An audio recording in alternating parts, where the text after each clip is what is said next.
Assalamualaikum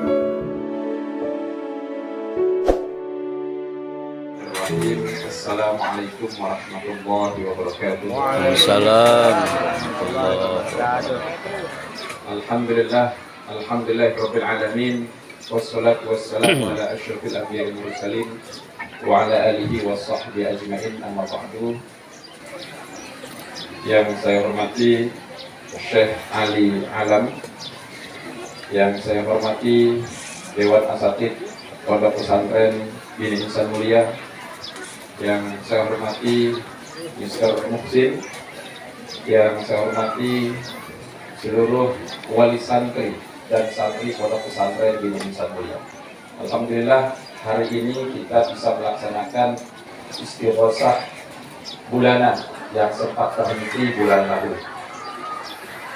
Dan ini merupakan istighosah terakhir di semester ini, karena semester depan kita sudah akan memasuki musim liburan. Ini tepat tanggal 20 Desember, seluruh santri ini akan berlibur. Artinya hanya tinggal 40 hari lagi mereka berlibur dari tahun 2022 sampai tahun 2023. 1 tahun penuh liburannya ya. Jadi ini istighosah terakhir. Tenang, karena putra-putri Bapak akan segera pulang. Ya. Bapak-bapak, Ibu semuanya, kita tahu dalam tradisi hasanah Islam banyak sekali para faqihan, ulama-ulama dalam ilmu fikih yang memberikan perhatian penuh kepada tasawuf atau kepada tarekat.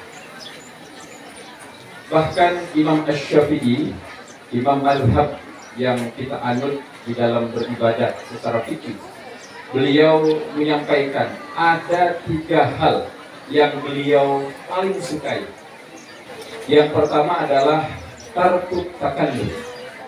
Imam Asy-Syafi'i itu tidak mau memaksakan diri kepada sesuatu yang di luar kemampuannya dalam hal apapun, baik dalam ibadah ataupun dalam urusan keduniaan. Kalau ibadah, dia akan lakukan sesuai kemampuan yang dia bisa. Kenapa? Karena Allah menyampaikan bahwa la tukallifullahu nafsan illa wus'aha. Allah itu tidak membebani kita dengan sesuatu yang di luar kemampuan kita, termasuk dalam masalah ibadah. Maka Imam Asy-Syafi'i dalam masalah ibadah tidak memaksakan diri di luar kemampuan, tetapi beda mampunya Imam Asy-Syafi'i dan kemampuan kita. Dikisahkan di dalam beberapa kitab bagaimana Imam Asy-Syafi'i beribadah. Beliau menggunakan 1 wudhu untuk sholat isya dan sholat subuh. Berarti dari mulai isya sampai subuh beliau beribadah, itu kemampuannya. Kalau kita isyanya 1 wudhu, ya, kemudian batal dan kita bisa ke kamar mandi jam 2, tapi tidak wudhu, sekedar pipis tidur lagi.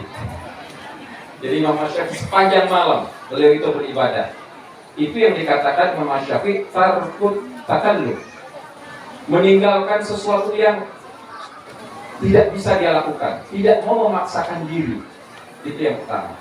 Yang kedua yang disukai oleh Imam Asy-Syafi'i itu adalah tawattut, bergaul dengan penuh kasih sayang. Kenapa kita harus bergaul dengan penuh kasih sayang? Karena agama kita ini adalah agama yang rahmatan lil alamin, menjadi rahmat untuk seluruh umat manusia, bukan hanya orang muslim saja, tetapi orang-orang yang non muslim pun mendapatkan perlakuan yang ramah dan baik dari Kanjeng Nabi Muhammad SAW. Dan itulah yang dicontohkan, itulah yang harus kita teladani, termasuk diteladani oleh para a'immatul madzhab. Mereka sangat mencintai pergaulan yang penuh ramah-tamah dengan siapapun. Boro-boro dengan sesama muslim, dengan orang kafir sekalipun, pergaulannya sangat baik kecuali kafirnya kafir zimmi. Kalau orang kafir memerangi baru diperangi. Tapi kalau orang kafir yang bersahabat, kita tetap harus menunjukkan persahabatan. Ini yang dimaksud dengan talaqtuh, pergaulan yang penuh persahabatan. Kalau kita hari ini sering ajaib melihat realitas, ada orang yang talaqtuh kepada orang-orang yang kafir non-muslim, tapi sangat memusuhi kepada sesama muslim. Ini menjadi masalah berarti. Dia belum mengerti masalah talaqtuh. Talaqtuh itu harus dilakukan kepada semua. Paling utama tentu kepada sang muslim harus memiliki sifat ramah, kasih sayang. Termasuk kepada non-muslim yang sering terbalik hari ini, sayang sama non-muslim tapi memusuhi sesama muslim. Berarti ada masalah nih dalam memahami agama. Yang ketiga yang disukai oleh Imam Asy-Syafi'i adalah mengikuti tarekat. Artinya apa? Dalam mendekat kepada Allah Subhanahu wa taala, Imam Asy-Syafi'i mengikuti mazhab tarekat. Mazhab tarekat itu tata cara bagaimana mendekat kepada Allah dengan jalan yang terstruktur. Yang kalau hari ini kan banyak ada Asy'ariyah, ada macam-macam. Nah ini yang disukai oleh Imam Asy-Syafi'i. Bahkan Imam Ibnu Hanbal menyampaikan, aku tidak tahu apakah masih ada orang yang lebih baik dari para sufi. Pertanyaan Ahmad bin Hanbal ini, yang merupakan mazhab yang dianut oleh orang-orang Wahabi biasanya dalam fikihnya Imam Hanbal, beliau menyampaikan seperti itu. Artinya apa? Ada perhatian khusus. Bahkan para faqihan aliman, mereka tidak sekedar ahli fikih, tapi mereka juga memiliki perhatian khusus kepada bidang tasawuf. Kenapa? Kata Imam Malik menyampaikan, man tasawwafa bila tafaqquhin faqad tazandaqa wa man tafaqqaha bila tasawwufin faqad tafassaqa. Imam Malik juga menyampaikan, barang siapa yang bertasawuf, mengikuti tarekat, belajar tasawuf, tapi dia meninggalkan fikih, syariat beribadah atau bentuk formal dari ibadah, faqad tazandaqa, maka dia telah zindik. Itu dicontohkan ketika ada Wali Songo dulu, ada namanya Syekh Siti Jenar, yang kemudian akhirnya dibunuh oleh para wali yang lain.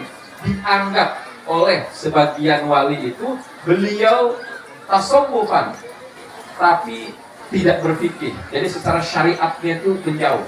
Padahal kata Imam Al-Junaid, tidak diperkenankan seorang itu bertasawuf kecuali dia berfikih.